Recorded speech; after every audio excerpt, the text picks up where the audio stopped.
Assalamualaikum warahmatullahi wabarakatuh. Pada kesempatan kali ini kita akan membahas materi perkembangan Islam di Nusantara. Ini pertemuan yang kedua, membahas materi kerajaan-kerajaan Islam di Nusantara. Kerajaan-kerajaan Islam di Nusantara. Yang pertama, Kerajaan Samudra Pasai. Kerajaan Islam pertama di Indonesia adalah Kerajaan Samudra Pasai yang terletak di pesisir timur Laut Aceh, Kabupaten Lok Sumawe atau Aceh Utara sekarang. Lahirnya kerajaan Islam yang pertama di Indonesia itu diperkirakan mulai awal atau pertengahan abad ke-13 Masehi. Sebagaimana diketahui, proses dakwah Islam di daerah-daerah pantai terjadi sejak abad 7 Masehi. Kawasan Aceh yang strategis dan berada di pintu masuk Selat Malaka menjadikan Aceh sebagai tempat pertemuan para pedagang dari berbagai daerah di Nusantara dan para pedagang dari luar negeri, khususnya para pedagang Islam.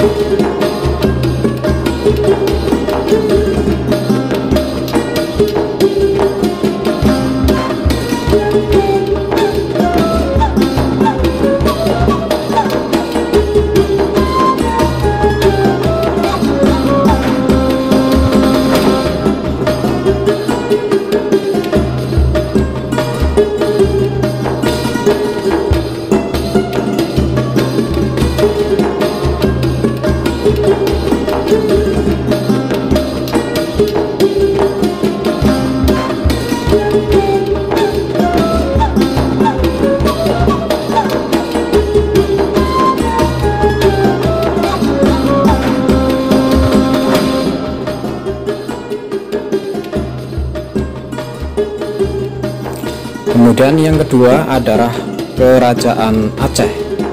Kerajaan Aceh terletak di daerah yang sekarang dikenal dengan nama Kabupaten Aceh Besar. Nama Aceh menanjak dengan cepat pada abad ke-17. Sejak itu, seluruh Aceh berada di bawah naungan Aceh Besar yang berpusat di Kutaraja. Sultan pertama yang memerintah dan sekaligus sebagai pendiri kerajaan Aceh adalah Sultan Ali Mukhayyad Shah, yaitu pada sekitar 1514 sampai 1528 Masehi. Ali Mukhayyad Shah meluaskan wilayah kekuasaannya ke daerah Pidie yang bekerja sama dengan Portugis, kemudian ke Pasai pada tahun 1524 Masehi. Dengan kemenangannya terhadap dua kerajaan tersebut, Aceh dengan mudah melebarkan kekuasaannya ke Sumatera Timur. Kerajaan yang ketiga adalah Kerajaan Demak. Kerajaan Demak terletak di Kabupaten Demak, Provinsi Jawa Tengah. Kerajaan ini merupakan kerajaan Islam pertama dan terbesar di pesisir utara Jawa. Wilayah Demak sebelumnya merupakan kadipaten dari Kerajaan Majapahit. Kerajaan ini tercatat menjadi pelopor penyebaran agama Islam di Pulau Jawa dan Nusantara. Kerajaan Demak didirikan oleh Raden Patah pada tahun 1478 Masehi. Beliau merupakan putra Prabu Kertabumi, seorang raja Majapahit. Setelah tahta ayahnya jatuh ke tangan Girindra Wardana dari Keling atau Daha dan Demak menjadi terancam, terjadilah peperangan antara Demak dan Majapahit yang dipimpin oleh Girindra Wardana dan keturunannya Prabu Udara hingga tahun 1518 Masehi. Yang keempat adalah Kerajaan Pajang. Kerajaan Pajang adalah penerus dari Kerajaan Demak. Kesultanan yang terletak di daerah Kartosuro sekarang itu merupakan kerajaan Islam yang pertama yang terletak di daerah pedalaman Pulau Jawa. Sultan atau raja pertama kesultanan ini adalah Joko Tingkir yang berasal dari Pengging di lereng Gunung Merapi. Joko Tingkir bergelar Sultan Hadiwijoyo. Kedudukannya yang disahkan oleh Sunan Giri segera mendapat pengakuan dari adipati di seluruh Jawa Tengah dan Jawa Timur. Demak kemudian hanya menjadi kadipaten yang dipimpin oleh Arya Pangiri, putra Sunan Prawoto. Yang kelima adalah Kerajaan Mataram Islam pada abad 17 sampai dengan 19 Masehi. Kerajaan Mataram Islam berdiri pada tahun 1586 dan raja pertamanya adalah Sutowijoyo yang bergelar Senopati Ingalaga Sayyidin Panotogomo, yang artinya panglima perang dan ulama pengatur kehidupan beragama. Pusat kerajaan ini terletak di sebelah tenggara kota Yogyakarta, yakni di Kota Gede. Kerajaan Mataram mencapai puncak kebesarannya pada masa pemerintah Sultan Agung Hanyakurakusumo pada tahun 1613 sampai dengan 1645 Masehi. Hal itu merupakan cerminan dan kebesaran jiwa, keberanian, keuletan, dan kecakapan serta kuatnya kepribadian Sultan Agung. Ia adalah seorang militer yang ulung, organisator yang berhasil, ahli politik, ahli sastra, ahli filsafat, dan sangat mementingkan urusan agama. Yang keenam adalah Kerajaan Banjar.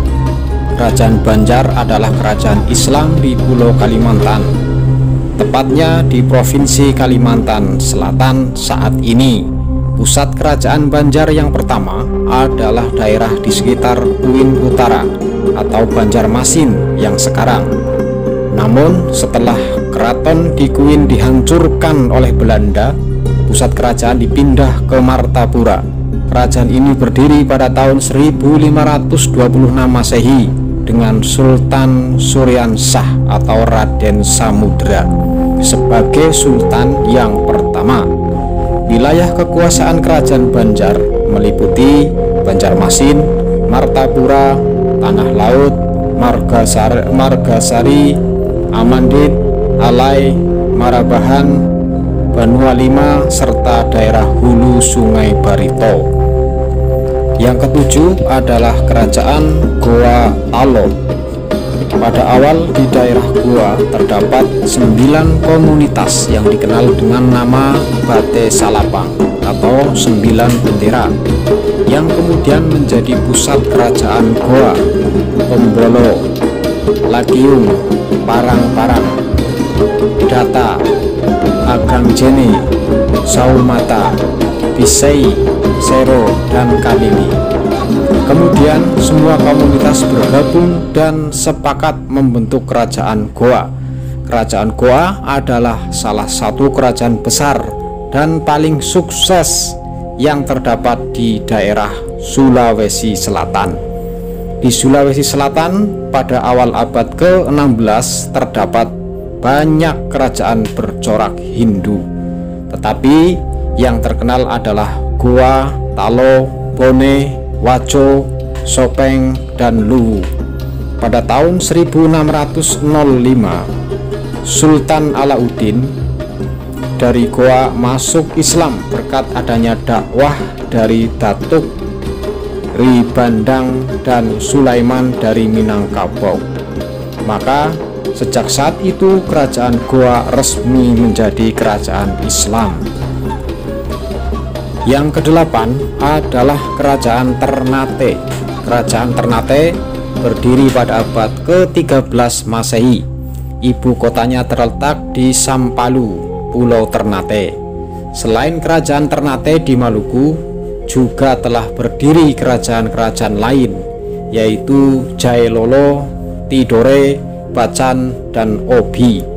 Di antara kerajaan-kerajaan itu, Kerajaan Ternate yang paling maju. Kerajaan Ternate banyak menghasilkan rempah-rempah, sehingga Ternate banyak dikunjungi oleh pedagang-pedagang dari Jawa, Melayu, Cina, dan Arab.